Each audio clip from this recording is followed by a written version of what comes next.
John Bowlby was a British psychologist, and he became extremely interested in child-mother separation during the bombing of London. The bombing of London, a lot of parents sent their kids to the safety of the countryside. And the kids were with safe people. They were well cared for. They were well fed. But they still had a very negative response to the separation from their mothers.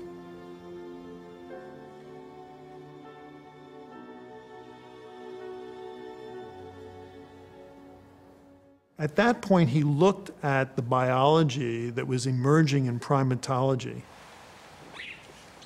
A monkey infant gets almost all its nutrition in the first 2 or 3 months of life from its mother, from lactation.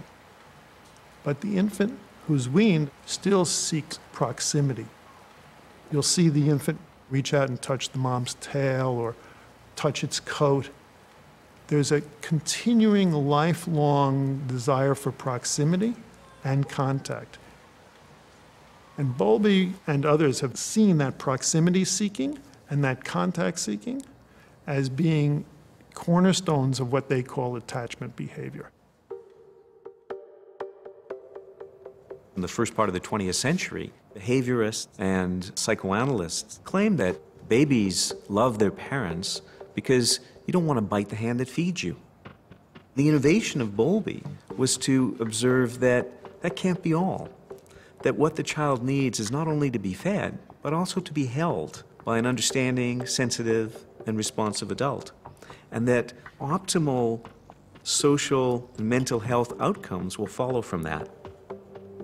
And 60 or more years on now, we have a half-century of evidence showing that he was more or less right.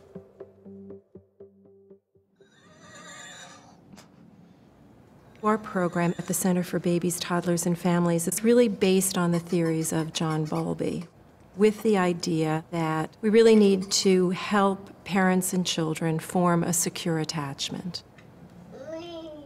So oftentimes, families are referred to us when the parents have had very difficult childhoods themselves and are really struggling in this role of being a parent. Like I said, I never had a mommy. I was never taught how to take care of anybody or myself, so it was like very hard. Like I wouldn't have patience, like the crying, like I would, scream at her and stuff like that, And for many parents who really were neglected as children, hearing a baby cry triggers in them their own feelings of that unrelenting crying that they did. So for Pearl, it was very, very difficult for her to be able to meet her child's needs. Push it, push this button. Yeah, hard, push it.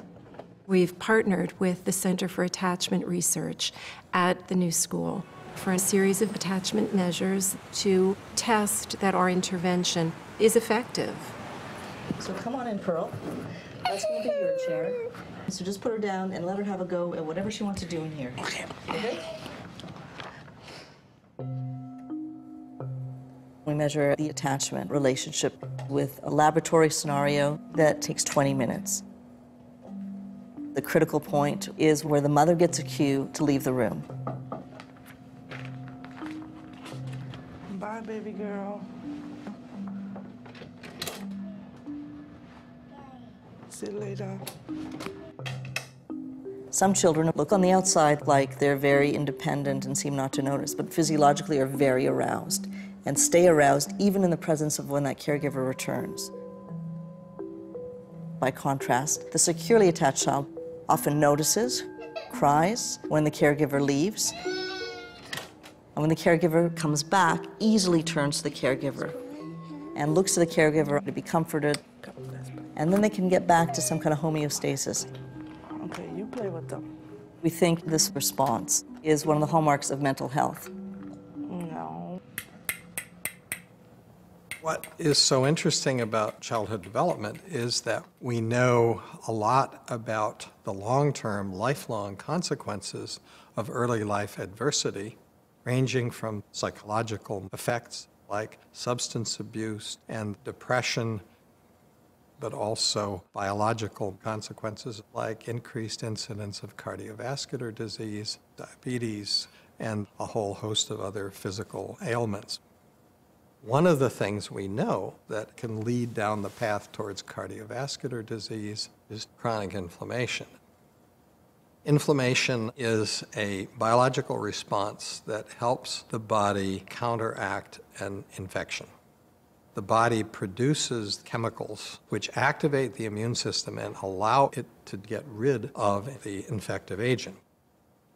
When the infection is contained, the body calls forth cortisol to try to turn down the inflammation.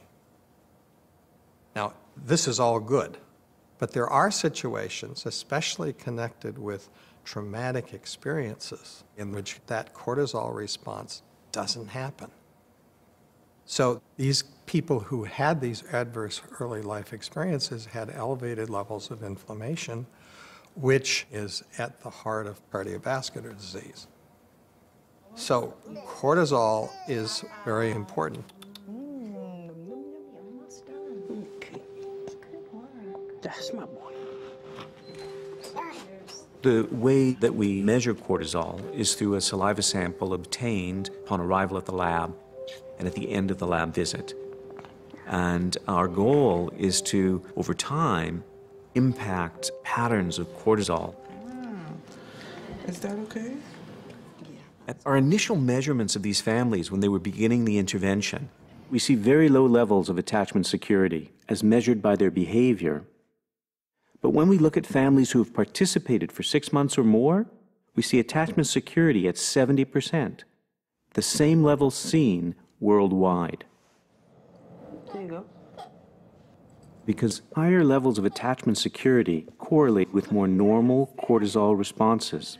We're hoping to see their cortisol levels change as a result of the intervention. You laughing at mommy? Huh? You laughing at mommy? The main thing was it helped me a lot to focus on my child. You know, like before I couldn't tolerate the crying and it would make me crazy and I used to be depressed. But now, I mean, sometimes I can't take it, but you know, I know better now. What have we learned from the studies of early life adversity? What we've learned is to take it seriously, that these are real biological issues. That early attachment is vital to everything else that happens. Something that is an inevitable part of who we are as human beings.